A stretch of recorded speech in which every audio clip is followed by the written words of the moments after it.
नमस्कार दोस्तों, ocean network में आपका स्वागत है। कांग्रेस ने बस एक मौका दिया केजरीवाल को और वो अब शुरू हो चुके हैं, उनको बहाना मिल चुका है। ये मौका था दिल्ली को लेकर के जो मल्लिकार्जुन खड़गे, राहुल गांधी और केसी वेणुगोपाल की मीटिंग हुई थी, जिसमें दिल्ली के भी लोगों को बुलाया गया था। मतलब दिल्ली की जो 7 लोकसभा सीटें हैं, उनकी तैयारियों की समीक्षा के लिए एक बैठक बुलाई गई थी। इसी तरीके से वो अलग-अलग राज्यों के लोगों की मीटिंग बुला रहे हैं, राज्यों को देख रहे हैं, कहाँ क्या हुआ है। अलका लांबा की माने तो इससे पहले 18 राज्यों की बैठक तो ऑलरेडी बुला चुके हैं राहुल गांधी और मल्लिकार्जुन खड़गे साहब।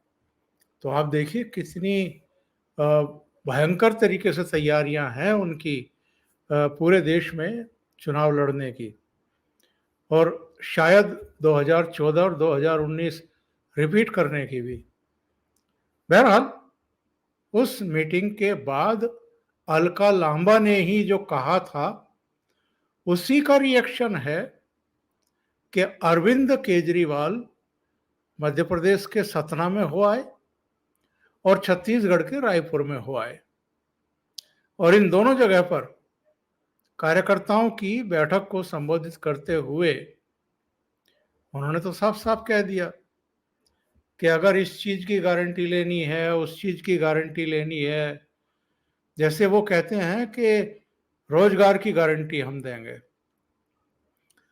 कर्मचारी वर्ग को गारंटी देंगे, शिक्षा की गारंटी देंगे, बिजली की भी गारंटी देंगे, भ्रष्टाचार मुक्त छत्तीसगढ़ और मध्य प्रदेश की गारंटी देंगे, तीर्थ यात्रा कराएंगे बुजुर्गों को, 70,000 को अब तक दिल्ली में करा चुके हैं, महिलाओं को गारंटी देंगे, 1,000 रुपया महीना उनको, शहीद सम्मान राशि, जो पुलिस के जवान शहीद होते हैं उनके परिवार वालों को 1 करोड़ की गारंटी, और स्वास्थ्य की गारंटी 20 लाख तक का इलाज कराएंगे।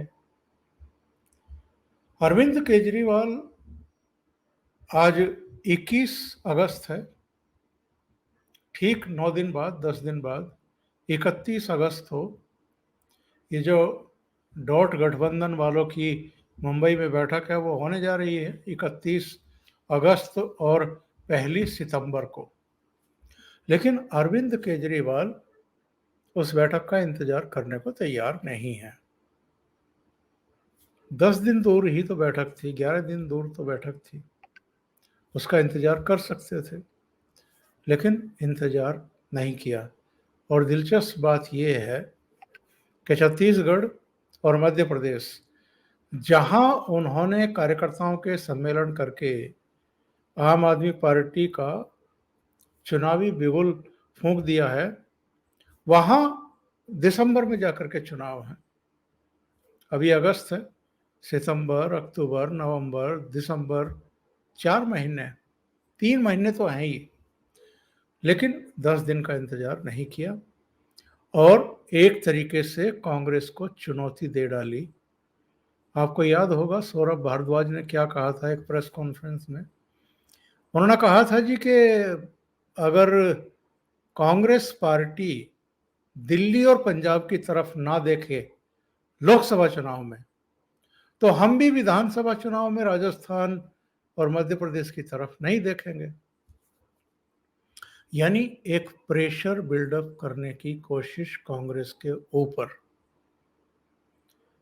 कांग्रेस की अरविंद केजरीवाल को तब जरूरत थी जब वो दिल्ली सेवा अध्यादेश की जगह मोदी सरकार विधेयक लाने वाली थी और उसको राज्यसभा में ये रोकने का मंसूबा पाले हुए थे। और कांग्रेस ने भी थोड़ी सी हल्की सी हिचक के बाद और पंजाब और दिल्ली की जो अपनी इनकी इकाई हैं उनके विरोध के बाद इनको समर्थन देने का ऐलान कर दिया था कि ठीक है, हम उस विधेयक का विरोध करेंगे पार्लियामेंट के भीतर। अब वो तो हो गया, यानी वो तो पास हो गया। इनके भी विरोध के बावजूद कांग्रेस पार्टी के विरोध के बावजूद, ममता बनर्जी से लेकर के सपा और तमाम दूसरी पार्टियों के विरोध के बावजूद, डीएमके के विरोध के बावजूद वो तो पास हो गया। अब अरविंद केजरीवाल को लग रहा है कि अब मैं कांग्रेस के साथ का क्या करूंगा, मुझे फायदा क्या है कांग्रेस के साथ का। अगर कांग्रेस दिल्ली में चुनाव लड़ने का लोभ संवरण नहीं कर पा रही है, अगर ये पंजाब में भी अपने कैंडिडेट उतारेंगे, तो फिर मुझे कांग्रेस का क्या करना है। और जो कुछ अलका लांबा ने कहा था उस मीटिंग के बाद जो दिल्ली के लिए बुलाई गई थी, उसको अरविंद केजरीवाल ने कांग्रेस को भी और ये जो डॉट वाले जो गठबंधन के दल हैं इनको भी डिच करने का, धोखा देने का एक बहाना बना लिया है। क्या कहा था अलका लांबा ने, जरा सुन लेते हैं और इससे आपको पता लगेगा कि फिर अरविंद, और उसी दिन अरविंद केजरीवाल के 2-3 सिपह सलारों ने ये बात कह भी दी थी। एक इनकी प्रवक्ता है कक्कड़, उन्होंने कह दिया था कि हम फिर क्यों टाइम बर्बाद करेंगे, क्यों हम मुंबई जाएंगे मीटिंग में शामिल होने के लिए, हम वहाँ जाएंगे ही नहीं। अगर सभी 7 सीटों पर कांग्रेस तैयारी कर रही है, चुनाव लड़ रही है। सौरभ भारद्वाज ने भी कुछ इसी तरह का रिएक्शन दिया था। सुनिए क्या कहा था अलका लांबा ने उस दिन। कुछ वॉइस में दिक्कत है। उन्होंने सीधे सीधे ये कहा था कि साहब बैठक में ये तय हुआ है कि दिल्ली की 7 सीटों के लिए तैयारी करनी है और चुनाव लड़ने की तैयारी करनी है। अब जब इन लोगों की तरफ से, यानी अरविंद केजरीवाल की तरफ से, मतलब इनकी टीम की तरफ से रिएक्शन आने शुरू हुए, तो संदीप दीक्षित ने इनको आड़े हाथों लिया और उन्होंने कहा कि क्या आप में इतनी भी सोचने की क्षमता नहीं है कि जब हम 7 सीटों पर तैयारी करने की बात कह रहे हैं तो वो तैयारी करने की बात की जा रही है। अगर गठबंधन होता है आम आदमी पार्टी और कांग्रेस पार्टी में, तब 7 में से कितनी सीटों पर आम आदमी पार्टी को लड़ना है, कितनी पर कांग्रेस को लड़ना है, ये बाद में तय होगा ना। या अभी से ही हम 7 सीटों पर तैयारी भी ना करें। और उसके बाद तो उनके लगातार बयान आ रहे हैं कि ये भ्रष्टाचारी हैं, इनमें शिष्टाचार नहीं है, ये घटिया राजनीति करते हैं, ये लोगों को धोखा देते हैं। तमाम तरह की बातें उन्होंने अब तक कह डाली हैं। और अरविंद केजरीवाल को भी लगता है कि अब कांग्रेस की क्या ज़रूरत है या इस गठबंधन की ही क्या ज़रूरत है, क्योंकि उनको लगता है कि वो 2 राज्यों में ही प्रभाव रखते हैं, एक पंजाब और एक दिल्ली।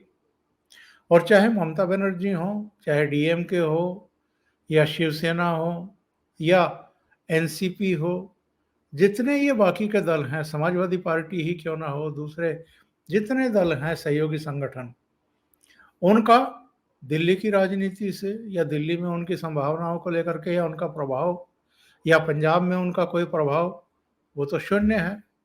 तो मुझे क्या ज़रूरत है, मैं क्यों राज्यों के जो चुनाव आ रहे हैं वहाँ अपने प्रत्याशी खड़े ना करूं और कुछ प्रतिशत वोट बटोरूं, ताकि जो मेरा राष्ट्रीय अध्यक्ष पार्टी को जो एक दर्जा मिला है वो बरकरार रखूं।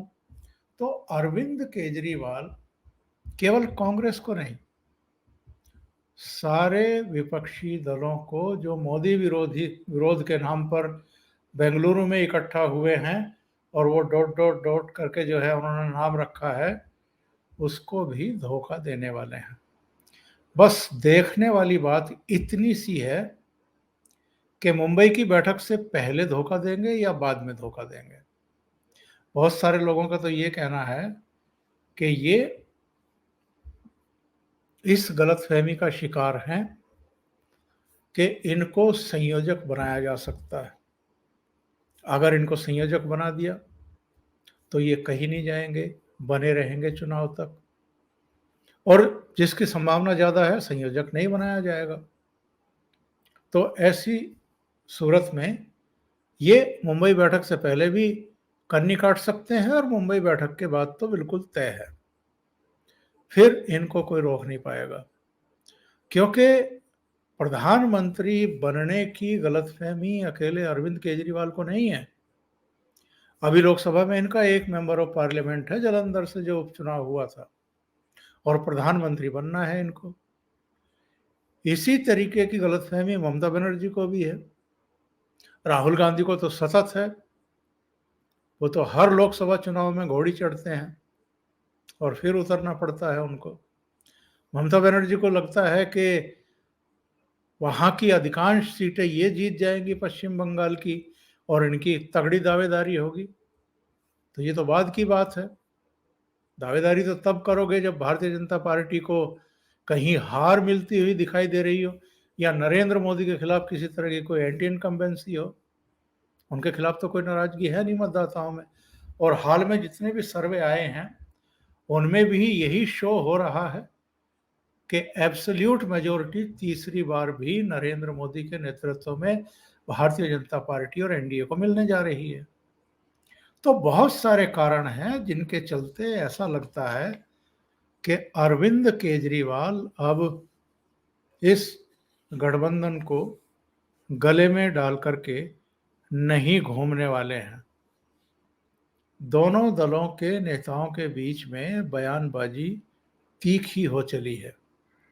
छत्तीसगढ़ के स्कूलों के बारे में इन्होंने रायपुर में जो बयानबाजी की थी अरविंद केजरीवाल ने, उस पर तो पवन खेड़ा का एक बयान आया बाकायदा प्रेस कॉन्फ्रेंस करके, और उन्होंने कहा कि अरविंद केजरीवाल को दिल्ली से रायपुर की फ्लाइट पकड़ने से पहले जो हाल उन्होंने दिल्ली का करके रखा हुआ है, रसौताल में पहुंचा दिया, उसके बारे में सोचना चाहिए।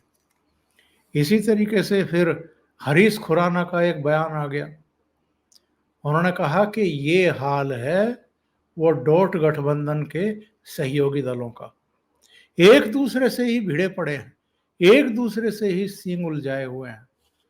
तो सवाल ये है कि मोदी विरोध के नाम पर आप इकट्ठा तो हो सकते हैं, एकजुट तो हो सकते हैं, लेकिन आप एक दूसरे को ही डिच कर रहे हैं, एक दूसरे की ही आंखों में धूल झोंक रहे हैं।